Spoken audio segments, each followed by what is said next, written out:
Hi, my name is Annam Manthiram, and I'm the CEO of HopeWorks, one of the state's largest service providers for people experiencing homelessness. Thank you so much, Councilor Borrego, for inviting me to read on Lavender Libros.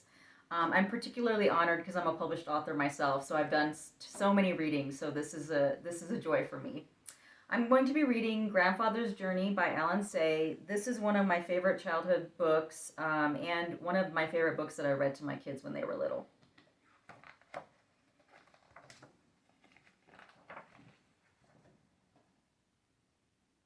My grandfather was a young man when he left his home in Japan and went to see the world. He wore European clothes for the first time and began his journey on a steamship.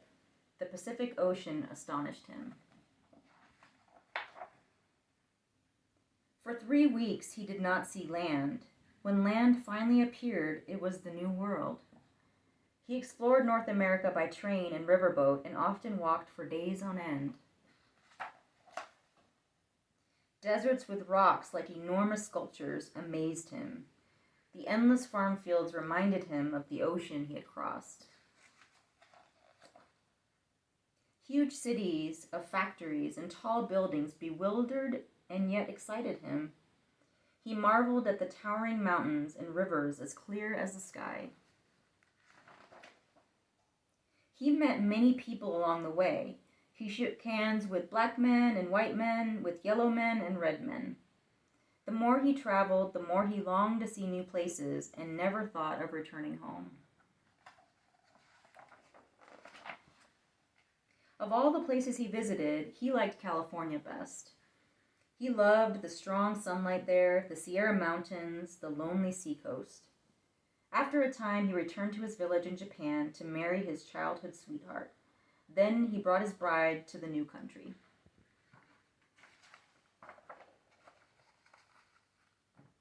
They made their home by the San Francisco Bay and had a baby girl. As his daughter grew, my grandfather began to think about his own childhood. He thought about his old friends.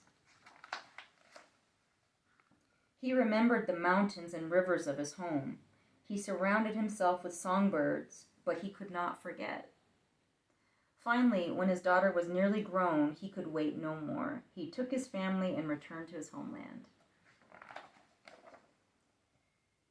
Once again, he saw the mountains and rivers of his childhood. They were just as he had remembered them. Once again, he exchanged stories and laughed with his old friends. But the village was not a place for a daughter from San Francisco, so my grandfather bought a house in a large city nearby.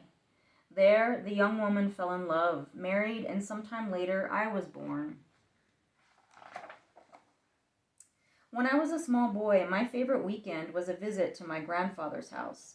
He told me many stories about California. He raised warblers and silver eyes, but he could not forget the mountains and rivers of California, so he planned a trip. But a war began. Bombs fell from the sky and scattered our lives like leaves in a storm. When the war ended, there was nothing left of the city and of the house where my grandparents had lived. So they returned to the village where they had been children, but my grandfather never kept another songbird. The last time I saw him, my grandfather said that he longed to see California one more time. He never did. And when I was nearly grown, I left home and went to see California for myself. After a time, I came to love the land my grandfather had loved, and I stayed on until I had a daughter of my own. But I also miss the mountains and rivers of my childhood. I miss my old friends, so I return now and then when I cannot still the longing in my heart. The funny thing is, the moment I am in one country, I am homesick for the other. I think I know my grandfather now. I miss him very much. Thank you so much.